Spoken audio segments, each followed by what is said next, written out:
À des touristes. Ça vous permettra de gagner l'argent tout en étant en vacances. On va vous dire comment faire avec Laurence Bocara. Bonjour Laurence. Bonjour Guillaume. Laurence Bocara, journaliste. On appelle ça la location saisonnière, hein. Je loue mon appartement à la semaine ou quelques jours à des touristes et je gagne de l'argent en échange. Cette pratique, elle se développe beaucoup en France? Tout à fait, ça se développe beaucoup. D'abord parce que la location saisonnière, la France est un pays attractif pour les touristes, donc aussi bien pour les Français qui veulent rester et aller sur les côtes, et aussi pour les étrangers. Il y a toujours une force d'attraction importante.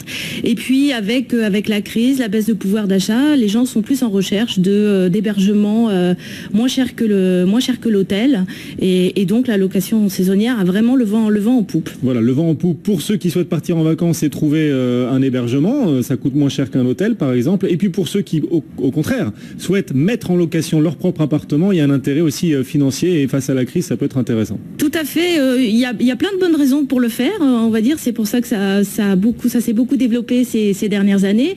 D'abord parce que déjà quand on a une résidence secondaire et qu'elle reste inoccupée le temps des vacances, c'est l'occasion de l'amortir, d'absorber les charges et de ne pas la laisser vacante pendant plusieurs semaines, voire plusieurs mois d'affilée. Et puis pour les gens qui ont une résidence principale, ça permet de payer une partie des mensualités de crédit, d'éventuellement de financer ses vacances, d'absorber les charges de copropriété et même éventuellement d'aider à payer les impôts à la rentrée des vacances. Ça peut aussi être utile. La demande progresse? La demande progresse fortement. Elle a pris à peu près 15% en l'espace de 5 ans. Donc c'est un marché assez porteur. Alors quand on est propriétaire, il n'y a pas de limite. Pour le coup, on est forcément dans la légalité? Alors, il y a encore des nuances. C'est-à-dire que quand si je le fais à titre ponctuel, pour des revenus d'appoint, à l'occasion de mes départs en vacances, ça ne pose pas de problème. À partir du moment, donc j'ai pas besoin de demander d'autorisation particulière, à partir du moment où ça devient un revenu régulier, où par exemple, je décide de louer tous les mois, une semaine, mon appartement, ou chaque vacances, dès que ça devient quelque chose de régulier, à ce moment-là, il y a des contraintes et on peut être attaqué. La mairie de Paris est très vigilante sur ce point, hein, donc ça fait des revenus, des locations déguisées de meublés finalement. Il y a des études hein, qui sont publiées assez régulièrement. Il y a à peu près 7000 personnes à Paris qui pratiquent la location saisonnière. Elles sont dans la légalité, pas forcément. Vous nous disiez, voilà, il y a des limites à ne pas franchir. Ceci dit, les contrôles sont assez rares. Les contrôles sont rares. En principe, la loi Allure qui a été adoptée le 24 mars dernier a un petit peu précisé les choses, c'est-à-dire que quand j'ai une résidence principale et que je la loue à titre ponctuel, je ne dois pas louer plus de 4 mois d'affilée.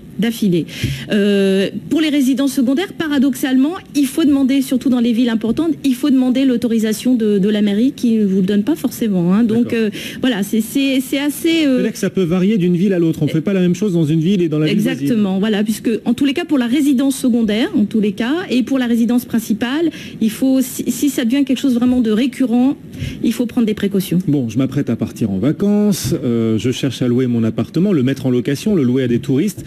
Quelles sont les clés pour trouver les touristes, pour rendre mon appartement attractif et pouvoir le louer à un prix qui va me rapporter suffisamment d'argent pour bien vivre, bien en profiter derrière? Alors, première chose, si c'est votre bien personnel, vous y habitez à temps plein ou même si c'est une maison de vacances, il faut le rendre impeccable, dans un état impeccable, enlever vos effets personnels, les effets de valeur, vider les placards, vraiment... Pas de chaussettes qui traînent. Exactement. Faire ses valises, en fait, en gros, surtout si vous laissez votre maison, votre résidence principale. Autre chose importante, c'est qu'il faut savoir rédiger une annonce de façon attractive, sans vraiment utiliser des adjectifs un peu tapageurs et dithyrambiques qui en général n'attirent pas vraiment les locataires, et puis bien sûr attirer un petit peu donner les atouts de son appartement ou de sa maison, sa situation, ne pas hésiter à donner un plan, enfin vraiment être très transparent et faire vraiment une photo presque de toutes les pièces, hein, cuisine, salle de bain inclus, voilà. C'est comme quand on vend son appartement. Exactement. Il faut vraiment lui faire une beauté, quoi. Mais je peux mettre en location mon appartement au prix que je veux, au loyer que je souhaite ou... Alors oui, les loyers sont libres, mais la concurrence est importante. Donc il faut voir dans votre quartier, et vous trouvez très facilement dans votre quartier, dans votre secteur, quels sont les prix de la location pratiqués, et vous vous mettez un peu dans le secteur. Alors après, à vous d'ajuster selon vos besoins, on va dire. C'est finalement pas si simple de mettre en location son appartement, de le laisser à disposition de touristes pour une semaine, 2 mois, 4 mois. Non, c'est du travail. Il faut bien organiser, il faut tenir un planning, on l'imagine. Enfin, ça se fait pas comme ça en claquant des doigts. Exactement. Bon, alors pour ceux qui ne veulent pas le faire, ils peuvent très bien passer par un agent immobilier. Supposons que c'est une résidence secondaire qui est loin de ses bases, on confie ça à un professionnel. Effectivement, quand on veut le faire soi-même, il faut gérer les calendriers, il faut être assez réactif aux demandes, aux coups de fil, envoyer les contrats de location, demander les arts. Enfin, c'est toute une gestion. C'est très chronophage. Et c'est pour ça, c'est parce que c'est chronophage que beaucoup de particuliers font appel à des plateformes. Vous vouliez pas la citer tout à l'heure, mais c'est Airbnb. Oui, tout à fait. Airbnb, c'est la plateforme qui cartonne. Ça vaut vraiment le coup d'aller s'inscrire sur ces plateformes-là pour louer son appartement. Écoutez, il y a Airbnb, il y a Abritel, il y en a beaucoup d'autres. On parle beaucoup de cela, mais il y en a beaucoup d'autres.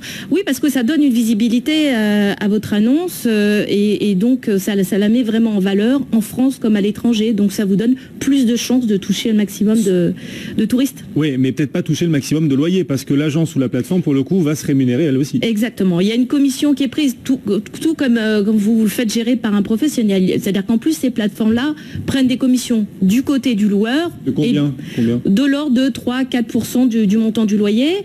Et puis aussi, ils se rémunèrent aussi du côté des vacanciers. Donc ils se rémunèrent des deux côtés. Mais de ce côté-là, vous avez aussi une certaine facilité en matière de paiement, de sécurisation de paiement. Il y a toute une gestion qui vous allège un petit peu sur un certain nombre de... Tout à fait. La location saisonnière est assimilée à une location meublée et les locations meublées sont taxées au régime des bénéfices industriels et commerciaux.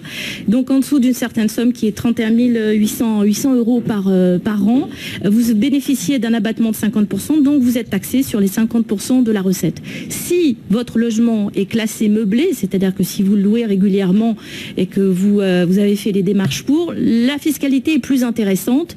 L'abattement est de 71% et donc vous êtes taxé juste sur le solde. Donc il y a bien deux distinctions. Je loue ponctuellement et je loue de façon récurrente. Voilà les secrets de la location saisonnière avant de partir en vacances. Donc si vous souhaitez mettre à profit vos vacances pour louer votre appartement à des touristes, ça peut rapporter gros. Il faut juste respecter certaines règles qu'on vient de décrire. Merci beaucoup Laurence. Merci à vous.